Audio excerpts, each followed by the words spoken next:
What's up, Zox fam? Now, Wuthering Waves is not letting up. They just dropped a brand new song on their Billy Billy, and this is a lot different than obviously just an instrumental song. This is actually a lyrical song. Now, the cool thing about this is that this is in celebration of the Lunar New Year, and this song is actually going to be correlated to actually the last video. And this song is going to be called It's Jinjo Spicy. So that was one of the things that we were kind of seeing hinted at, and I wasn't really sure what direction they were going in. So we're going to be diving into this, kind of analyzing it after we watch it. And let's see if this is a banger or not. All right, so let's go ahead and let's take a listen. Okay,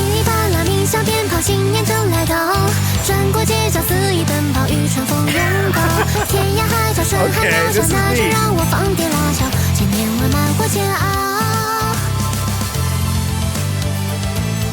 Okay, this is actually kind of cool. Okay. She picks him up and puts him in the bag. Okay.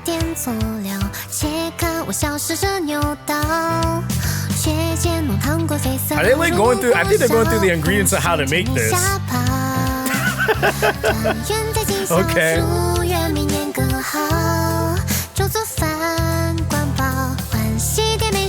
Wow, that's so sick. Okay.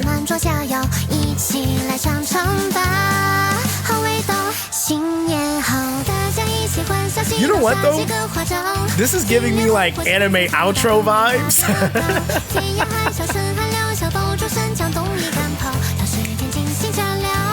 Like, this is great.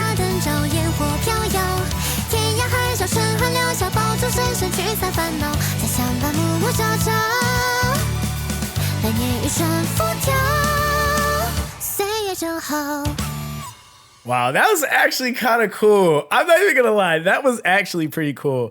Now, the funny thing is, there was so many different things that I kind of picked up on, and we're gonna kind of break this down a little bit. You know how we do, right? Now, breaking this down, in the very first scene, what I already kind of noticed was that, for one, they're showing Yang, they're showing Cheshire and Baiju, and of course, they're also showing her familiar, right? Now, the interesting thing is that they're all in bags with a dragon symbol, which I'm going to just presume is to represent the year of the dragon, right? So that's obviously a very, very obvious telltale, right?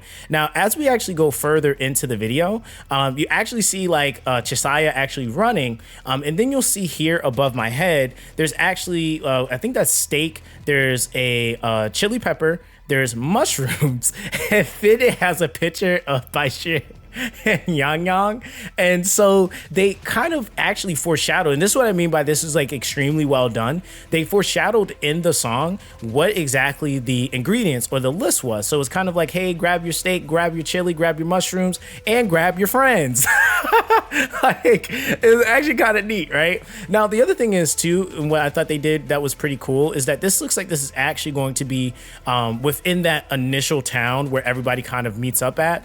Now, I don't remember the exact name of that town, but I do know that there were merchants that you could actually talk to in CBT1 that you could buy food items from. So kind of keeping the continuity there, which I always kind of find to be really cool when they make these games, is creating the fandom, right? So this is the stuff that I get really excited for outside of gameplay, which again, I'm really good at gameplay, and obviously being able to get into the lore of the game or the plot, story, all that stuff. They really are taking the time to make sure that even before players are actually in the game, they're already starting to correlate or be able to relate or find a favorite character through these different things, right? So we go a little bit deeper. You see she goes to another merchant and she grabs the 2 chili peppers that she needs. And then you can and it's just like, even like little indications like this, where you can see in Baiji's eyes, she just seems so disinterested in this, like, yeah, it's cool, but I'm here,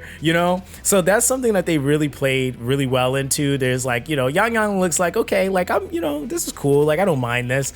Cheshire seems extremely ecstatic, and then of course you just have that Debbie Downer, she's just like, why are we here? And then of course her familiar has no expression, so there's there's just kind of that, right? Now Now, the other thing that I found to be cool too is that they kind of go into the outer world. Now, the thing about this is what I feel like they're trying to get people hyped up for is the exploration aspect of the game, right? And I think that that is really smart on their side. On the marketing side, this is extremely smart because in the back of your mind, you're going to remember these things. Like, I'm going to remember this song when I'm going to like be, you know, picking mushrooms or something, right? Like just bad randomly.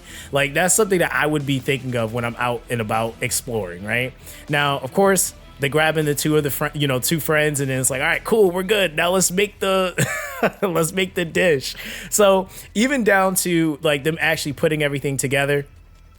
And then when you add like the sauce packet and she tries it and she gets set on fire and my shirt just walks off. It's like really, really, I would just say it's really fun, right? I think that they're trying to make it super lighthearted. And then at this table, right, there was a couple of different things that I noticed was that they basically use this as an opportunity to bring everyone together. So you obviously have Alto, you have Gian, you have, Chisaya, or sorry, not Chisaya, but what is her name? Danji, I think her name is. You have the Rover at the table. You have Encore. You got pretty much basically everybody that we've seen so far. Even Sanhua is sitting here at the end. And then remember earlier in the last video, I mentioned how there was that dragon noodle dish. So they're actually showing some of those other dishes that are here as well. Obviously like the water. So it's like really, really well put together in terms of how they tied it all in, right?